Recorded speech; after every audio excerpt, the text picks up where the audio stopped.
இதே போல் mutton gravy செஞ்சு கொடுங்க. வீட்டில் எல்லாருமே மட்டன் கிரேவினா இப்படி தான் இருக்கணும்னு சொல்லி ருசித்து ரசித்து சாப்பிடுவாங்க. Hi, welcome to Sherin's kitchen. இன்றைக்கி நம்ம கிச்சனில் மட்டன் தான் பண்ண போகிறோம். மட்டனில் ஒரு கிரேவி பண்ண போகிறோம். நிறைய பேர் என்கிட்ட விரும்பி கேட்குற ரெசிபியுமே மட்டன், சிக்கன், இந்த மாதிரி பிரியாணி இதுதான் அதிக பேர் விரும்பி கேட்குறீங்க. அதே சமயம் நான் வெளியில் யாரையாவது மீட் பண்ணால் கூட நிறைய பேர் பார்க்குறவங்க எல்லாருமே உங்கள் மட்டன் நல்லாயிருக்கும், சிக்கன் நல்லாயிருக்கும், உங்கள் பிரியாணி செஞ்சு பார்த்துருக்கோம், இப்படி தான் இந்த மாதிரி நான்வெஜ் ஐட்டங்களை பற்றியே நிறைய பேர் சொல்லுவாங்க. அதே போல் தான் இந்த மட்டன் கிரேவியும் என்கிட்ட நிறைய பேர் கேட்டிருந்த ஒரு ரெசிபி. அதுவும் எனக்கு மட்டன் கிரேவி சிம்பிளாக எப்படி டேஸ்டியாக செய்யணும் அப்படின்னு சொல்லிட்டு சொல்லுங்க அக்கா அப்படின்னு சொல்லிட்டு கேட்டிருந்த ஒரு ரெசிபி. இன்றைக்கி அந்த மட்டன் கிரேவி தான் பண்ண போகிறோம். ரொம்ப சிம்பிளான ஒரு மெத்தடில் ரொம்ப டேஸ்டியான ஒரு மட்டன் கிரேவி பண்ண போகிறோம். வாங்க அதை எப்படி பண்ணலாம் அப்படிங்கிறத பார்க்கலாம். 1 கிலோ மட்டன் க்ளீன் பண்ணி எடுத்து வச்சுருக்கேன்.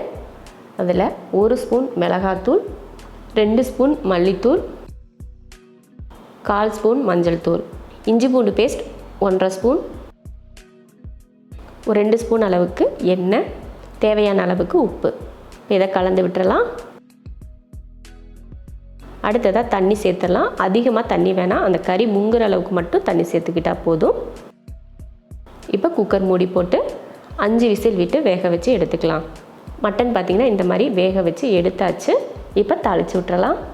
தாளிக்கிறதுக்கு ஒரு கடாய் வச்சு எண்ணெய் ஊற்றிட்டு அதில் 5 கிராம்பு, 5 ஏலக்காய், 5 துண்டு பட்டை, கொஞ்சம் கருவேப்பிலை, ஒரு 100 கிராம் அளவுக்கு சின்ன வெங்காயம், ஒரு பெரிய வெங்காயம், இதெல்லாம் நல்லா வதக்கிடலாம்.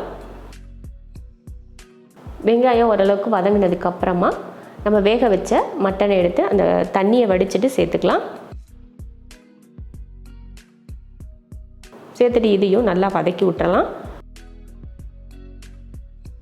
வதக்குனதுக்கு அப்புறமா இதில் ஒரு 1/4 ஸ்பூன் அளவுக்கு மிளகாத்தூள் சேர்த்துட்டு நல்லா ஒரு 4 நிமிஷத்துக்கு 5 நிமிஷத்துக்கு இந்த போல் வதக்கி விட்டுறலாம். நல்லா அந்த கறியை வதக்குனதுக்கு அப்புறமா பார்த்திங்கன்னா நம்ம மட்டன் வேக வச்ச தண்ணி இருக்குது பார்த்திங்கன்னா, அந்த மசாலா தண்ணியை சேர்த்துடலாம்.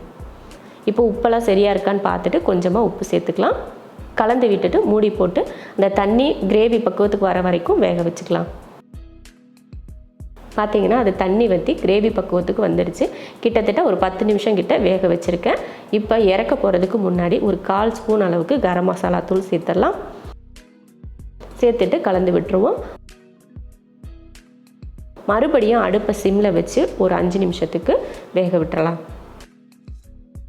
அவ்வளோதான், நல்ல எண்ணெய் பிரிஞ்சு வர ஆரம்பிச்சிருச்சு பாருங்கள். அருமையான ஒரு மட்டன் கிரேவி ரெடி ஆயிடுச்சு. செய்கிறதும் ரொம்ப ஈஸியாக இருக்கும், அதே சமயம் ருசியும் ரொம்ப அருமையாக இருக்கும். இதே மெத்தடில் ஈஸியான முறையில் மட்டன் கிரேவி நீங்களும் செஞ்சு பார்த்துட்டு எப்படி இருக்குன்னு சொல்லிட்டு கமெண்ட்டில் சொல்லுங்கள்.